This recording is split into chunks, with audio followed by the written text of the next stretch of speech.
उम्र के हर दौर में जिंदगी अपनी गति से हंसती मुस्कुराती चलती रहती है।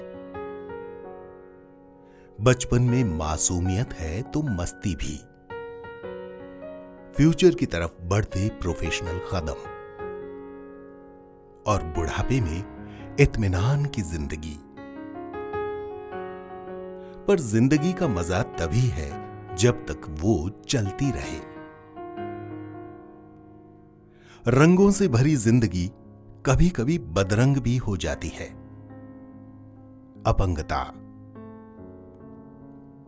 अपंग व्यक्ति के प्रति हमारी सहानुभूति की नजर, बेचारगी का भाव उसे अंदर तक कचोटता है और ना चाहते हुए भी व्यक्ति को साधारण जिंदगी जीने से भटका देती है। अपंगता जन्मजात भी हो सकती है तो कई बार दुर्घटना और नासमझी से भी। जिंदगी में हादसा कभी भी, कहीं भी और किसी के साथ भी हो सकता है। तो क्या वाकई हमारी सजगता किसी व्यक्ति को अपंगता से बचा सकती है? आइए देखें कि हमें क्या करना चाहिए। अरे वो तो ठोक के भाग गया। खतरनाक एक्सीडेंट हुआ है यार, चल यहाँ से चलते। कैसी बात कर रहा है यार, यहाँ आजू बाजू कोई नहीं है, क्या पता ये जिंदा हो, हमें इसकी मदद करनी चाहिए। चेक करना जिंदा है कि नहीं। इसकी सांस तो चल रही है यार, चल इसे हॉस्पिटल ले चलते। ओह माय गॉड, यहाँ देख, इसका तो हाथ कट के एकदम अलग हो गया। वो देख उधर, हमें इसके साथ उसका हाथ भी लेके जाना पड़ेगा। अरे हाथ के चक्कर में देर हो गई तो इसे और मुश्किल हो जाएगी। बगैर हाथ के पूरी जिंदगी बिताना तू बिता सकता है? अभी सोच मत, जाकर के आइस बॉक्स लेकर क्या और पानी की बोतल भी लेके आना।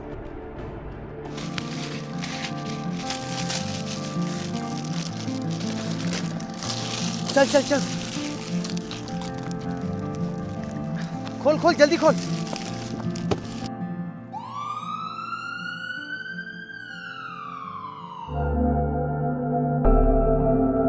It is interesting to mention here that like somebody may lose his foot or leg as a result of an injury.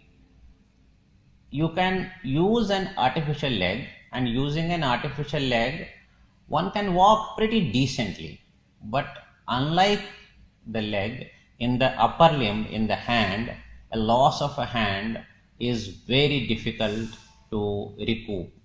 Artificial upper limbs, although a lot of research is going into making artificial upper limbs, but the function of the hand, the function of the normal human hand is so complex that it is so far been impossible to replicate it by any kind of artificial hands. And whatever artificial hands have been developed and are available in the market are also extremely expensive.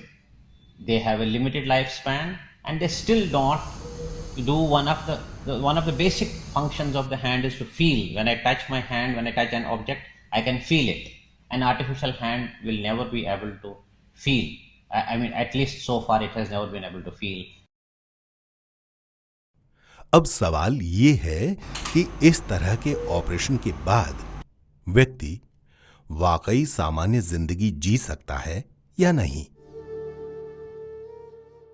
ये है जोधपुर के मथानिया कस्बे का गांव भैंसेर चामंडियाली, और ये इस गांव की मासूम बालिका रिंकू। नासमझी में इस चारे काटने वाली कुतर मशीन में रिंकू के सीधे हाथ का अंगूठा आ गया।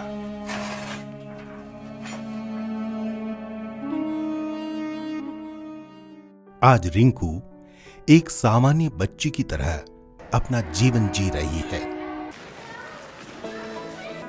सीधे हाथ के अंगूठे का ऑपरेशन होने के बाद भी इसकी हैंडराइटिंग अपनी क्लास के अन्य स्टूडेंट्स के मुकाबले बहुत ही सुंदर है और हर पेज पर उसे स्टार मिलता है।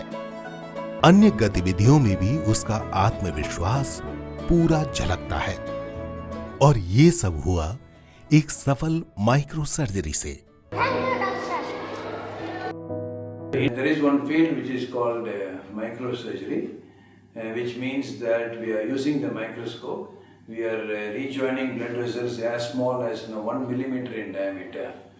And this capacity, which is being got by the plastic surgeons, has actually revolutionized outcomes in major accidents and injuries. Any body part which is totally amputated, if it is brought to the notice of the microsurgeon and they come up to the facility in a reasonably good amount of time, that is, they have to come very early.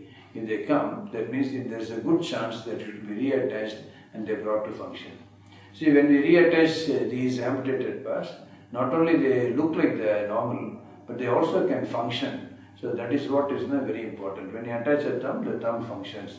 When you reattach the scalp, the hair grows, and then the children look almost normal as before. अब हम आपको ले चलते हैं धोरों की नगरी जैसलमेर के एक छोटे से गांव में। मेरा नाम छत्रपाल सिंह है, राजस्थान निवासी हूँ। मेरा एक हादसे में बायां हाथ कट गया था। उसके बाद हम हाथ लेकर, उस समय तो हक्के बक्के हो गए थे, एकदम को सूझा नहीं। फिर भी हाथ लेकर प्राथमिक यहाँ चिकित्सालय है PHC, वहाँ गए। वहाँ डॉक्टर साहब ओम जी है, उन्होंने कहा कि देखो ये चीज़ तो असंभव है, फिर भी मैं प्रयास करता हूँ, किसी से पूछता हूँ यदि संभव हुआ तो उन्होंने कहा आजकल हो तो रहा है, फिर भी इसको पैक अच्छी तरह से करना। तो उन्होंने अच्छी तरह से साफ़ किया हाथ को, फिर उन्होंने पॉलीथीन में पैक किया।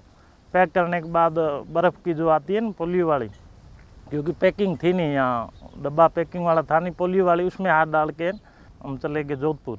चित डॉक्टर है हमारे डूंगर सिंह जी, उन्होंने बताया कि बेंगलोर से सर्जन आए हुए हैं सुशील जी, और आने के बाद उन्होंने हाथ चेक किया।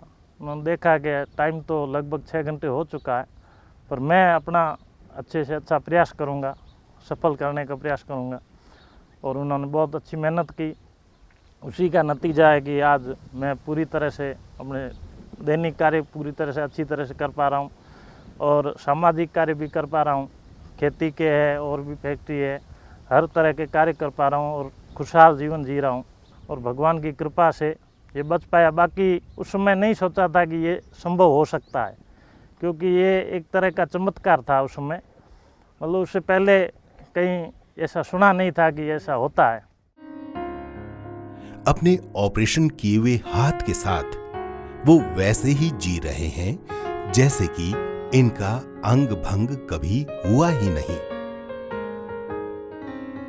सफल माइक्रो सर्जरी की वजह से इनके जीवन की गाड़ी अपंगता के अभिशाप से कोसों दूर है। इस पूरे घटनाक्रम की सबसे महत्वपूर्ण कड़ी ये है कि पेशेंट को तुरंत वहां ले जाया जाए जहां की इस तरह के माइक्रो सर्जरी के लिए आधुनिक उपकरण हो। In the replantation surgery, for the public awareness, 3 things are very important: preservation, transportation, and reach as early as possible to equipped microsurgical center. For the preservation and transportation, whatever amputated part is put in clean polythene bag, seal it, and then put in ice box and surround with ice. If you don't have ice box, put into another polythene bag which contain ice, or you can surround with ice packs or cool gel pads. And the most important thing what not to do is, please don't put these amputated part into ice directly or into water or in saline, because it can damage blood vessel and it is not fit for replantation surgery. With the microsurgical development, we are not only joining the body part, but we are restoring their function also. And by doing this, we can prevent disability, mental trauma, unemployment, and same time we can bring healthy and productive society.